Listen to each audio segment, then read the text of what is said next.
21শে August grenade হামলা মামলার তদন্ত যেন কোনোভাবেই সঠিক পথে এগোতে না পারে সেজন্য প্রথম আলো তাদের পরীক্ষিত জঙ্গি বিশেষজ্ঞ সাংবাদিক টিপু সুলতান এবং মহিউদ্দিনদেরকে মাঠে নামায়। 21শে আগস্টের তদন্তকে প্রশ্নবিদ্ধ করতে প্রথম আলো মোহাম্মদ জালাল আহমেদ ওরফে জজ মিয়াকে ট্রাম্প কার্ড হিসেবে ব্যবহার করেছে। সেই ট্রাম্প কার্ডই বাংলাদেশকে হারিয়ে জয়ী হয়েছে প্রথম আলো, আওয়ামী লীগ এবং তাদের ত্রাণকর্তা ভারত। প্রথম আলোর ওই ট্রাম্প কার্ডের উপর ভর করে বিএনপি, জামায়াত এবং সর্বোপরি বাংলাদেশের আলেম সমাজের উপরেই গেল 15 বছর ধরে চলেছে নির্মম জুলুম, নির্যাতনার গণহত্যা।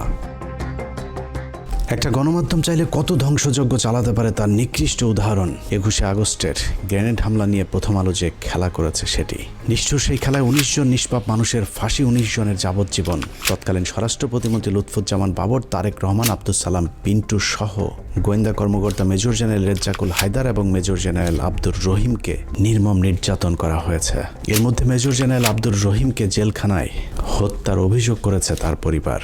আইসিইউতে ওনার ভেন্টিলেটর মেশিনে অক্সিজেন সাপ্লাই 2 বার বন্ধ করা হয় এবং আমি মনে করি ওনাকে পরিকল্পিতভাবে হত্যা করা হয়েছিল, কারণ উনি রিকভারি করছিলেন। এবং এটার কারণ হিসেবে আমার যেটা মনে হয়, উনি দেশের গোয়েন্দা সংস্থার প্রধান ছিলেন। বাকিদের জীবন থেকেও কেড়ে নেওয়া হয়েছে স্বর্ণালী 15টি বছর। প্রথম আলো কীভাবে এই ধ্বংসযজ্ঞ চালিয়েছে সেটা চলুন একটু দেখা যাক। অনুসন্ধানের এই অংশটুকু অত্যন্ত গুরুত্বপূর্ণ। অনুসন্ধানের এই অংশটুকু মনোযোগ দিয়ে দেখলেই প্রথম আলোর সব ষড়যন্ত্রের মুখোশ উন্মোচিত হয়ে যাবে। আপনারা এতদিন ধরে যে জজ মিয়া নাটকের কথা শুনেছেন সেটা আসলে সত্যিকারের ঘটনা। অন্যদিকে জজ মিয়াকে নিয়ে আসল নাটক সাজিয়েছে প্রথম আলো, যেটাকে আমরা এতদিন সত্যিকারের ঘটনা মনে করেছে। জজ মিয়া আসলে কে, জজ মিয়া নাটক কে সাজিয়েছিল, সেই নাটকের সব চরিত্রের মুখোশ উন্মোচন করতে পারলেই 21শে আগস্ট গ্রেনেড হামলার সব রহস্য পানির মতো পরিষ্কার হয়ে যাবে।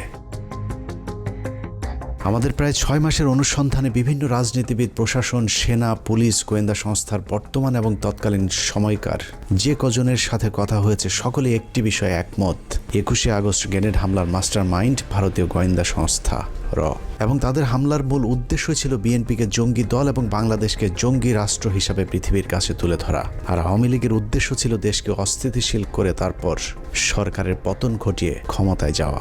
ভারত এবং আওয়ামী লীগের সেই চক্রান্তের প্রথম থেকে শেষ পর্যন্ত প্রথম আলো তাদের ঘনিষ্ঠ সহযোগী হিসেবে কাজ করেছে। 21শে আগস্টের পরদিন প্রথম আলো প্রথম পৃষ্ঠার একটি খবর ছিল জঙ্গি একাধিক সংগঠন গোয়েন্দাদের সন্দেহ তালিকার শীর্ষে। অথচ শুরুর দিকে কোনো ইসলামী দল কিংবা মাদ্রাসার আলেমদেরকে আটক তো দূরের কথা, কোনো গোয়েন্দা সংস্থাও এ ঘটনার সঙ্গে জঙ্গিদেরকে সন্দেহই করেনি। তবে চিহ্নিত 3 জন অপরাধীকে গ্রেফতার করেছিল আইনশৃঙ্খলা বাহিনী, যাদের বিরুদ্ধে 21শে আগস্ট গ্রেনেড হামলার জড়িত থাকার সুনির্দিষ্ট প্রমাণ পেয়েছিল তারা। আর তাতেই ভিত নড়ে ওঠে আওয়ামী লীগ এবং ভারতের। ভারত বুঝে গিয়েছিল এই তদন্ত যদি সঠিক পথে চলতে থাকে তাহলে সব পরিকল্পনা ভেস্তে যাবে, যে কারণে সর্বশক্তি নিয়ে মাঠে নামানো হয় প্রথম আলোকে। শুরু হয় বিগ বাজেটের এক ভয়ঙ্কর নাটক তৈরির কাজ। দায় এড়াতে সাজানো হয়েছিল জজ মিয়া নাটক। জজ মিয়া কাহিনী তৈরি করে বিএনপি ক্ষতিগ্রস্ত হয়েছে। জজ মিয়া নাটক সাজিয়েছে জেলা গোয়েন্দা পুলিশ। বানোয়াট রাজসাক্ষী জজ মিয়া নাটক হতবাক করে দেশবাসীকেও। এতদিন ধরে আপনারা যে জজ মিয়ার নাটক দেখেছেন সেই নাটকের আজ দেখবেন শেষ পর্ব। 2019 সালের 3রা নভেম্বর প্রথম আলোতে প্রকাশ হওয়া যেভাবে ফাঁস হলো জজ মিয়া গল্প শিরোনামের সংবাদের সূত্র ধরে হাঁটলে আমরা প্রথম আলোর নাটকের মূল পরিচালক, প্রযোজক এবং কুশলীদের আসল রূপ দেখতে পাবো। পত্রিকাটি সেই সংবাদে লিখেছে, বিএনপি জামায়াত জোট সরকারের আমলে 2004 সালের 21শে আগস্ট তৎকালীন বিরোধী দলীয় নেতা ও বর্তমান প্রধানমন্ত্রী শেখ হাসিনাকে হত্যার লক্ষ্যে তার সমাবেশে গ্রেনেড হামলা করা হয়। ভয়াবহ ওই ঘটনায় তদন্ত ভিন্ন খাতে নেয়ার প্রক্রিয়া শুরু করা হয় প্রথম থেকেই। প্রথমেই গ্রেফতার করা হয় শৈবাল সাহা পার্থ নামের এক তরুণকে।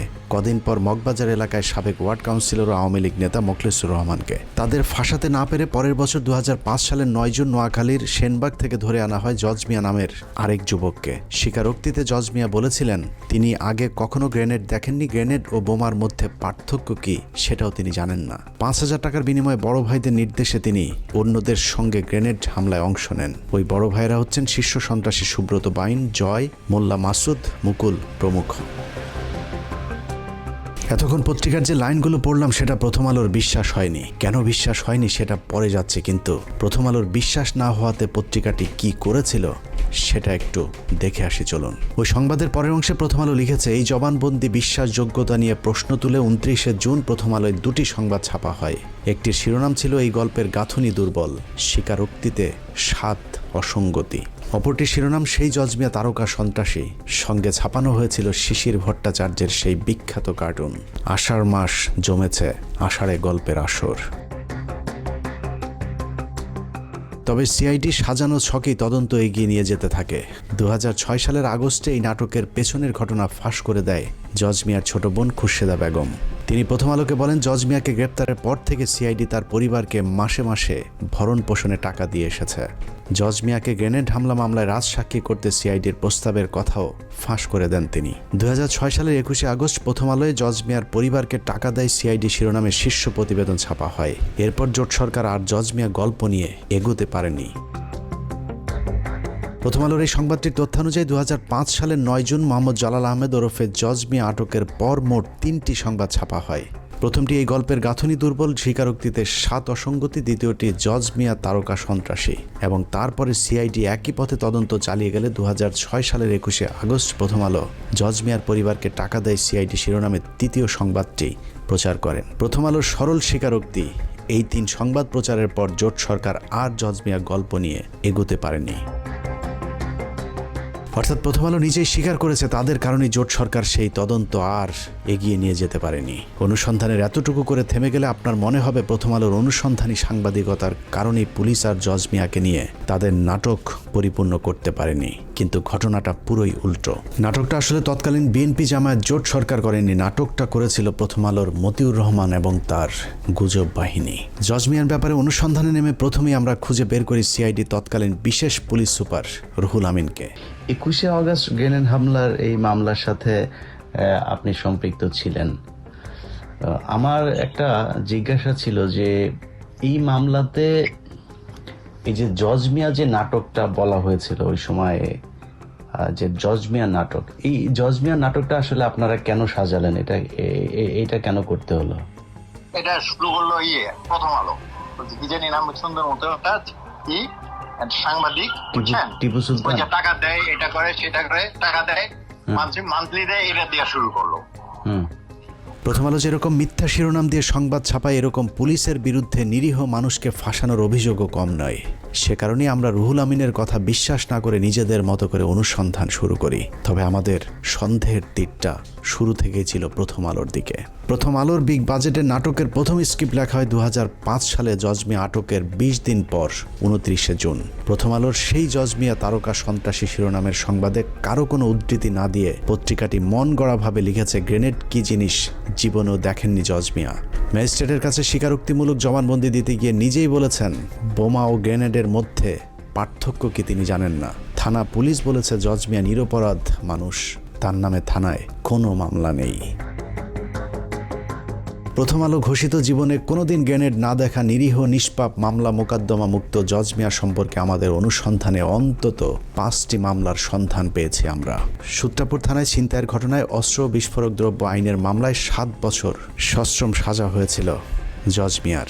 বিশেষ ট্রাইব্যুনালের মামলা নম্বর 736991। তেজগাঁ থানার 22 নম্বর মামলাটি জজ মিয়ার বিরুদ্ধে 2001 সালের 2রা সেপ্টেম্বর দায়ের করা হয়েছিল।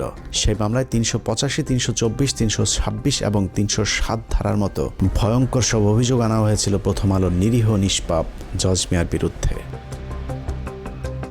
2 মাস পর 2001 সালের নভেম্বরের 30 তারিখে মগবাজার টাঙ্গাইল হোটেলে বাবুল হত্যা মামলার আসামি হন জজ মিয়া। রমনা থানার 1 নম্বর মামলাটি 302, 34 ধারায় দায়ের করা হয়েছিল। 21শে আগস্ট গ্রেনেড হামলার কয়েক মাস আগে রাজধানীতে তার বিরুদ্ধে আরেকটি হত্যা মামলা হয়। গুলশান থানার রহমত হত্যা মামলার অন্যতম আসামি জজ মিয়া। প্রথম আলোর সাংবাদিকেরা এসব মামলাগুলোর সজ্ঞানে আড়াল করার পাশাপাশি জজ মিয়ার 164 ধারায় জবানবন্দিটাও গোপন করার চেষ্টা করেছেন। জজ মিয়া তার জবানবন্দিতে আরেকটি মামলার কথা স্বীকার করেছেন। সেখানে তিনি বলেছেন, তিনি টিকাটুলি অফিসার হলের পেছনে মেসে থাকতেন। সেখানে থাকাকালীন পুলিশ তাকে মেসের চৌকির নিচ থেকে বোমা ও অস্ত্র সহ গ্রেফতার করেছিলেন। সেই মামলায় তার 7 বছর জেল হয়েছিল। 2 বছর পর তার বাবা মা তাকে জেল থেকে জামিনে মুক্ত করান। প্রথম আলোর এত বিগ বাজেটের নাটকের শুটিংয়ের আগে জজ মিয়ার চার্জশিটটাও পড়ে দেখার সময় পায়নি প্রথম আলোর জঙ্গি বিশেষজ্ঞ সাংবাদিকেরা। লম্বা সময় আর প্রথম আলোর মতো বিগ বাজেট নিয়ে অনুসন্ধান করলে জজ মিয়ার বিরুদ্ধে আরও মামলার খোঁজ পাওয়া সম্ভব, কারণ জজ মিয়ার আসল নাম মোহাম্মদ জালাল আহমেদ হলেও এক এক জায়গায়